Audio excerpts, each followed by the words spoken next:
Namaste. My name is Surraj Palekar and I welcome you to our show, the MOG Series. MOG in Konkani means love, and this is where we celebrate love and passion one has for their profession, a cause in life. And today we have a very special guest who's going to talk about his MOG in his life. Now, the guest we have is an ace fashion designer of Goa. He started very young at his age. After completing his graduation, he worked with many designers and then started on his own. He's a self-made designer. He knows his fabrics, he knows his textures and colors well. Right from bikini to gown, his designs are loved by everyone. Let's welcome Goa's most loved fashion designer, Monty Sally. Well, Monty, my first question to you is, you are a very popular fashion designer. You've been known as a food connoisseur. And what has been your biggest MOG in life? Being in Vogue is my MOG, So Okay. anything that's fashionable, anything that's interesting, anything that can be, put on a pedestal and watched and admired is my MOG in life. So anything that can be in Vogue is my MOG in life. So basically my first love is fashion, then comes art, food is obvious. Right, right, I'm sure. And anything to do with art, even music. I practically like everything, and I don't want to place myself in a box and say that I only love this. And as any human being, we love a lot of things Correct. in life. So that's my MOG in life. I love everything. And see, when I talk about fashion and talk about, anyways, you said everything, but let me just come to a very specific point which you're known for is the fashion designing. Now, fashion designing as a career, as a profession, it is mostly taken up, by females or women, and whenever there is a male designer that, comes along, there is a lot of talk about it, So, have you, come across a lot of resistance when you started in those years as a fashion designer? Was there like people talking about it? Did you get enough family support, or did they resist it to like, no, you're not getting into this? What was your experience of this whole journey? See, we go back to a time when you did not know what, a fashion career was. So the parents, whenever I used to speak to them, they say, what is fashion designer? We don't know what a fashion designer is. And in those days, it used to be either you are a doctor or either you are an engineer or something like that. So I had to literally battle my way through and say that, I want to be a designer. Which is why I'm not formally trained. I did my 11th, 12th science. Then I moved to commerce. And then I did computers, honors diploma, all things which I did not like or love, Okay. Then finally, I just said I can't do something spend my life doing something which I don't really love. So I gave up everything and I started with my fashion designing.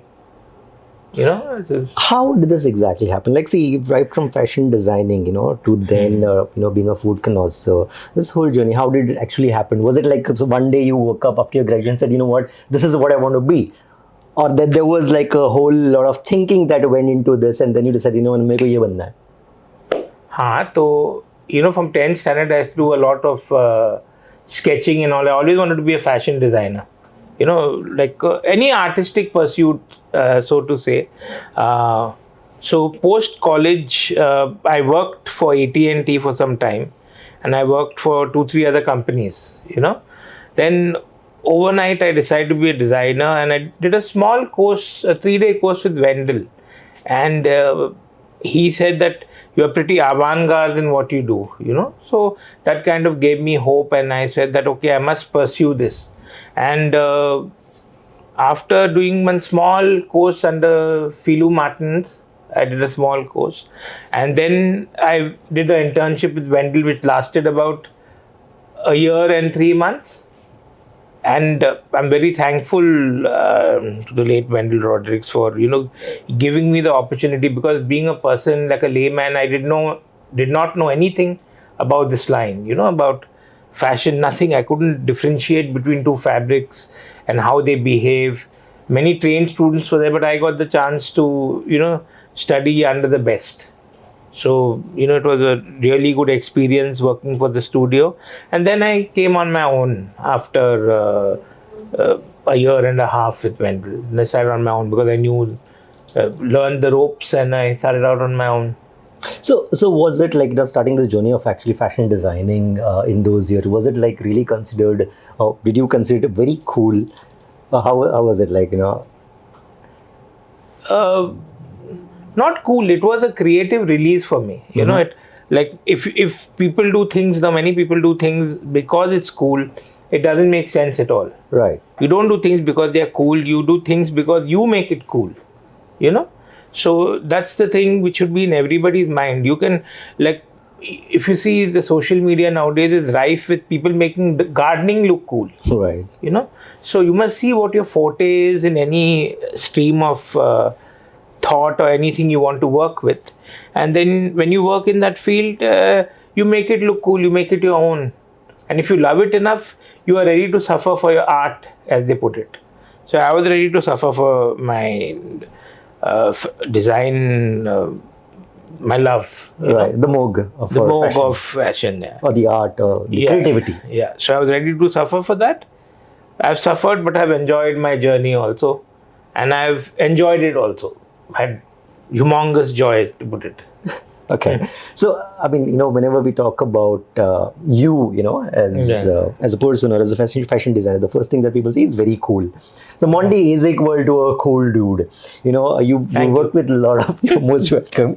Okay, you worked with multiple people, and almost everyone I've met. I've known you for many years now, and that's the same opinion probably I carry about you. Not probably, I do carry the same opinion, that you're a very cool person. So, has this being cool made it really difficult for you to work with people? Do people take you for granted at times, or has it been like, you know what, I'm being nice, I have the sense of humor, but people don't take me seriously? Has it like ever happened to, have you ever come across that kind of feeling?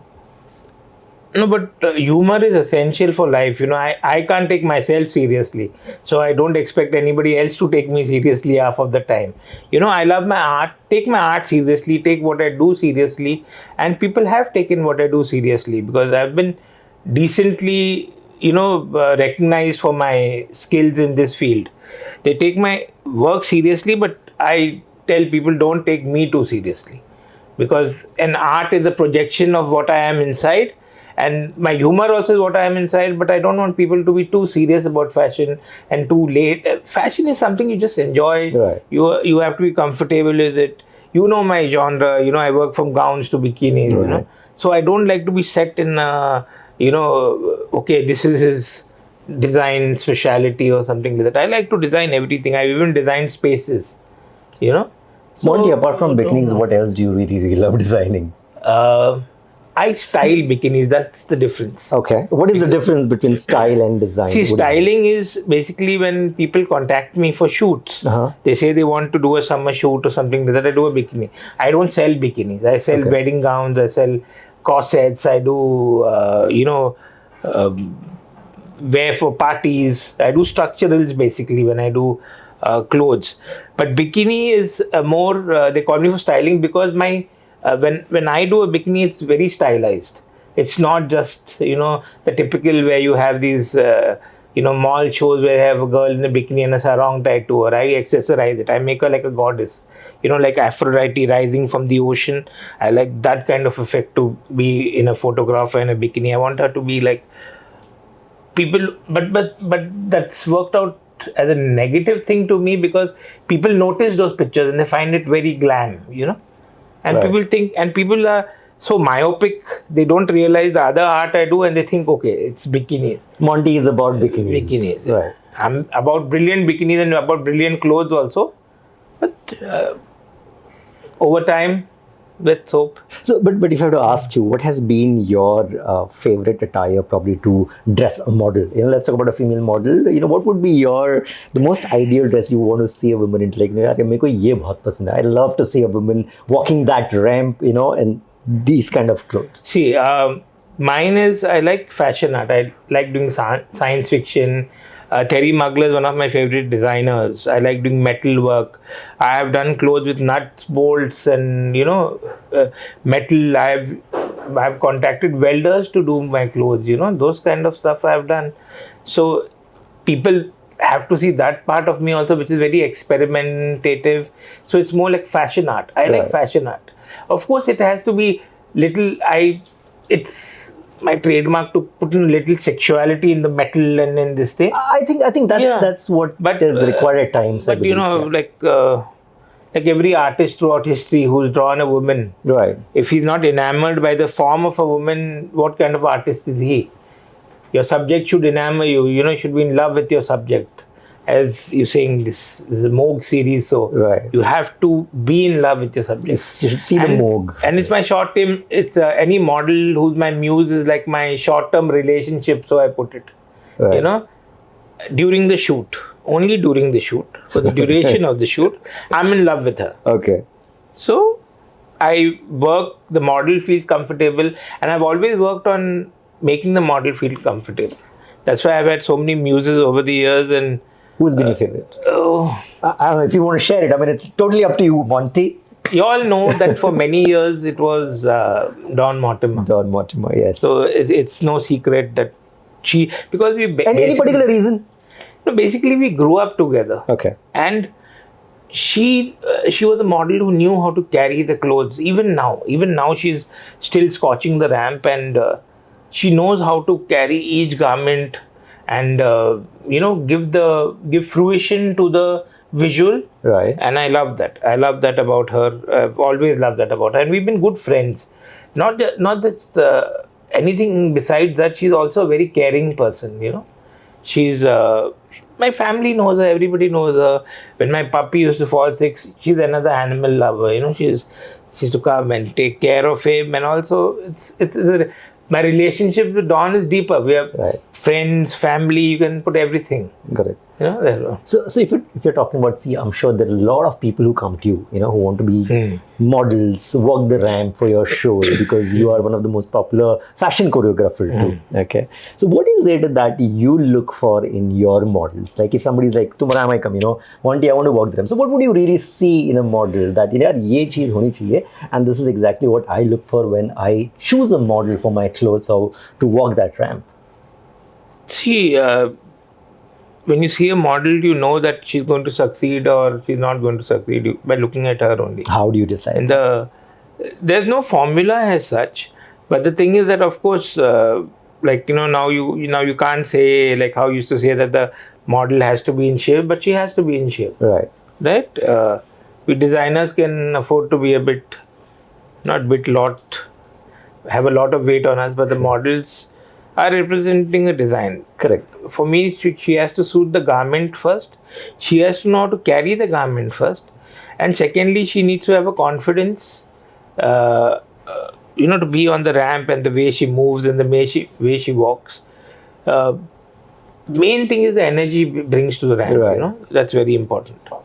So, we have seen fashion as such evolved over years. So there was a certain fashion in 70s and 80s, 90s, then came 2000s, and with the same thing, technology have also changed, right? So do you think with the, current, the tools that are available today, do you think it's killing the creativity of a designer, or do you think this is basically a helping hand for a designer? Or what is your take on it? I think it's how you use it. Okay. When you create. But what I have to say about fashion today compared to those days, I'm talking about the international fashion scene more so. Right. The thing is that first people used to dress to look rich. That's correct. Now they dress to look poor.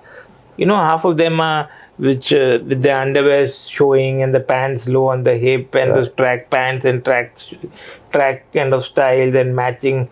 I think it's a disaster now. Like when you experiment too much, you look innovative but not classic.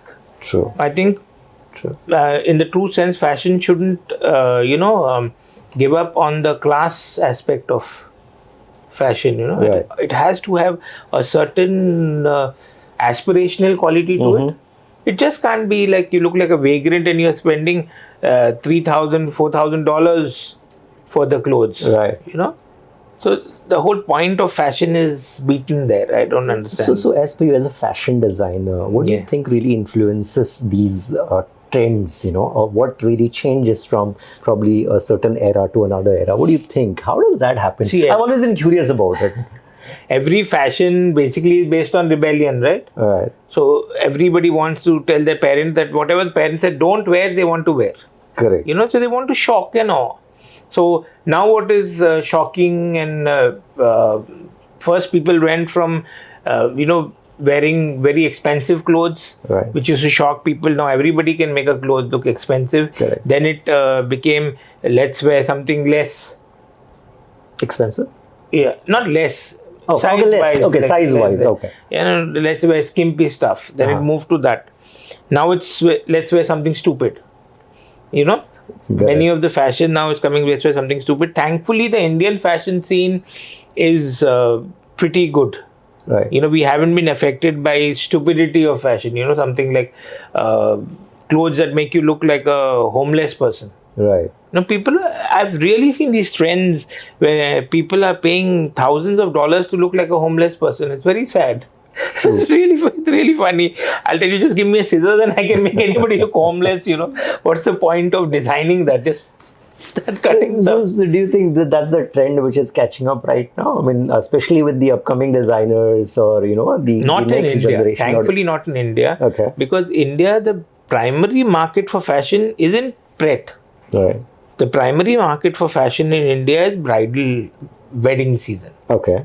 So every father will throw his all the furniture, sell it off, and put all jewelry on the daughter and make her look like a Christmas tree, or like a disco ball. So that's the main aim. So it will go more blingier, it will go more louder, it will go more this thing, but it won't go the way how it's gone in the Western countries, like to look like a homeless person. So do you think that we as Indians are more influenced by Western, fashion or Western trends in clothing? No, we'll never be influenced by Western trends. But what about then, you're talking about the cut jeans or, the tone jeans. Isn't that a culture that's coming from, or the styling that comes from Western region? No, the thing is the cuts are getting more daring compared to what it was. First it was on the knees, now it's traveling higher up. Yeah. So the cuts are traveling to places where you didn't want them. True. That's the only difference. People are getting bolder. That's a good trend basically, because I put it this way, that society is getting safer now for women in a way. Right. So you don't find anybody commenting and all, they just shut up. And women have shut up for quite some time now, let's say 10, 15 years. So it's a good thing. We should say, the society have changed its colors. So when talking about colors, what has been your favorite, blend of colors that you've been always worked on? I've seen a lot of gold, in your work. Is that something that really fascinates you? And what do you think, the ornaments play? How vital role do they play in a fashion designing? See, when a client comes to me to me for design, I want to create something where she doesn't need to invest much in jewelry. Okay. Most of my dresses, I tell the client just to invest in some earrings. Right. The clothes should be, should have a focus point, which doesn't need jewelry. Got it. So that's my main thing. That's why I use a lot of gold or metallic shades and all I use mostly. So I like a bit of metal on black, metal on silver on whites, diamantes on whites. I like that because I don't want a client and say, okay, what like again my stylist in me speaks, Right. So the stylist in me tells that I have to give her a complete look. Right. Not just a garment. Correct. It's not like, okay, sell a skirt. Correct. And then make the client go look for a coat. Something else. Look for a jacket, go and look for the accessories. No. Your garment should be like at least 90 to 100% complete. Okay. When you give it to a client.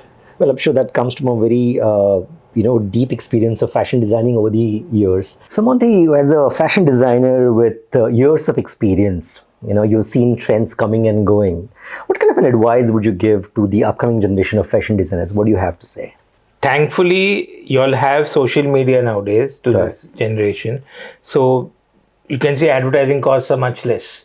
If you create enough buzz on social media, it'll be good for you, which is one good thing. Secondly, I always want to advise them you should be ready for the long haul. It's not a short thing that 2-day success, 3-day success. In my life, I've seen big brands come in a big way and go away just as fast. The thing is, you have to be slow and steady. It is a long haul. It's not a short term that overnight you become a success, unless you have Ambani as your father. Right. Like, just start a brand and then have them fund everything. If you are a designer with limited means, you have to be ready for the long haul and always enjoy your work. Then it doesn't seem such a long journey or a lifelong journey or which you are dedicated to. So that's what I would like to tell the youth of today, that nothing in life is easy. Everybody's looking for shortcuts. True. Sure. You and I both were supposed to have a Ferrari by the time we are 30. True. It still hasn't come. So the thing is that be ready for the long haul. Yes. Nothing in life is easy. And we all look for shortcuts. So you won't find any shortcut. We've seen it. We've tried it. Life is long enough for you to succeed, and be patient. Don't stress out when you're 23 years old, 24 years old, what I'm going to do with my life. I've seen such a guy panicking. I said, I'm like twice your age and I'm not panicky at all at the moment. I still think that I've got a lot to do. I said, at 20, 22, 23, you all are panicking what my life is going to happen. I said, just get rid of the pressure, just stop the nonsense and just enjoy your work. The journey will be much sweeter and much more pleasant. Thank you, Monty. That was amazing. But before you leave, we have a small token of MOG for you. Well, there you are. Okay, and thank you so much for coming, and completely enjoyed this conversation that we had with you. That was Monty Sally, and this is it for today's show. Thank you so much, and I'll see you guys again. Thank you.